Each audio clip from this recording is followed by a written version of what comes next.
بسم اللہ الرحمن الرحیم۔ شروع کرتا ہوں اللہ پاک کے نام سے جو بڑا مہربان نہایت رحم والا ہے۔ سپارہ نمبر 3 سورۃ البقرہ، رکوع نمبر 5۔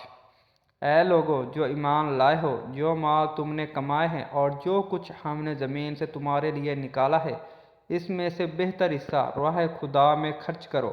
ایسا نہ ہو کہ اس کی راہ میں دینے کے لیے بری سے بری چیز چھانٹنے کی کوشش کرنے لگو، حالانکہ وہی چیز اگر کوئی تمہیں دے تو تم ہرگز اسے لینا گوارا نہ کرو گے، یہ کہ اس کو قبول کرنے میں تم اغماض برت جاؤ۔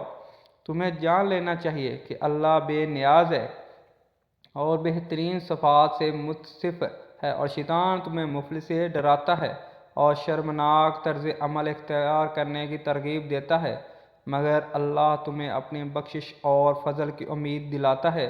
اللہ بڑا فراخ دست اور دانا ہے، جس کو چاہتا ہے حکمت عطا کرتا ہے، اور جس کو حکمت ملی اسے حقیقت میں بڑی دولت مل گئی۔ ان باتوں سے صرف وہی لوگ سبق لیتے ہیں جو دانش مند ہیں۔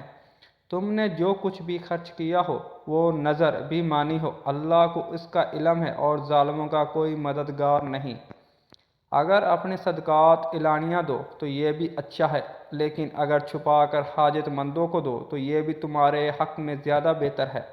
تمہاری بہت سی برائیاں اس طرز عمل سے محو ہو جاتی ہیں، اور جو کچھ تم کرتے ہو اللہ کو بہرحال اس کی خبر ہے۔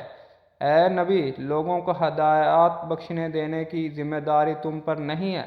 ہدایت تو اللہ ہی جسے چاہتا ہے بخشتا ہے، اور راہ خیر میں جو مال تم لوگ خرچ کرتے ہو وہ تمہارے اپنے لیے بھلا ہے۔ آخر تم اس لیے تو خرچ کرتے ہو کہ اللہ کی رضا حاصل ہو، تو جو کچھ تم مال راہ خیر میں خرچ کرو گے اس کا پورا اجر تمہیں دیا جائے گا، اور تمہارے حق تلفی ہرگز نہ ہوگی۔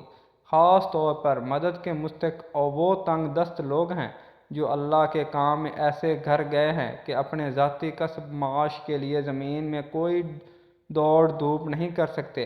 ان کو خود داری دیکھ کر نا واقف آدمی گمان کرتا ہے کہ یہ خوشحال ہیں۔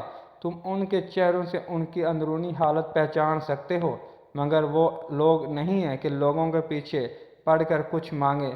ان کی آنت میں جو کچھ مال تم خرچ کرو گے وہ اللہ سے پوشیدہ نہ رہے گا۔ اللہ پاک ہمیں عمل کرنے کی توفیق عطا فرمائے، آمین۔